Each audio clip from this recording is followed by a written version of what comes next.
Friends, welcome to Divine Mercy Sunday. Without the life and witness of St. Faustina and her visions of the Divine Mercy image of Jesus Christ, we wouldn't be able to celebrate this great feast in the church today. On this Sunday, I'd love to give a few words regarding the notion of mercy itself.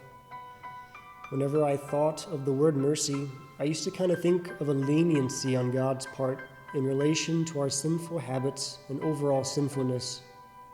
My time in priestly formation, however, has certainly changed that shallow perspective of mercy into something more real and robust, one in light of the Latin translation misericordia, which means a broken heart. It's a beautiful and somewhat personifying image that God's heart breaks for mankind in his struggle against sin and the powers of darkness. And amidst this, God seeks to draw close to man so that man may know of the love of God and to live more fully as his children. In God's plan of salvation, we have instances of his mercy made manifest, whether it is in God calling Moses from the burning bush, which sparks God's rescue mission of the Israelites from slavery, known as the Exodus event, or in the incarnation of Jesus Christ, which is God's condescension to man's level of existence, although apart from sin, to save mankind from sin and death.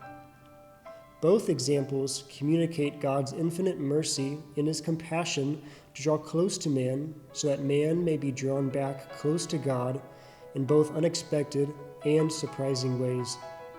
Both also establish new identities of the recipients of God's mercy, for Israel to be God's chosen and holy nation, and for the Church to be his adopted sons and daughters.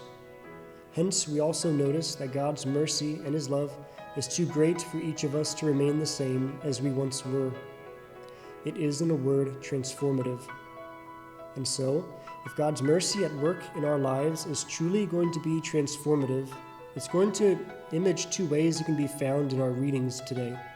First, it's going to be found vertically in our response to God's mercy in the encounter we know as the sacrament of confession. As seen in today's gospel, Christ gifts his own divine power in the form of the forgiveness of sins upon the church in the apostles and their successors. Secondly, it would be found horizontally, as seen in our first reading from Acts, seeing one another with great dignity and seeking to serve them in love and provide for needs if able, as the early church did with great devotion and joy.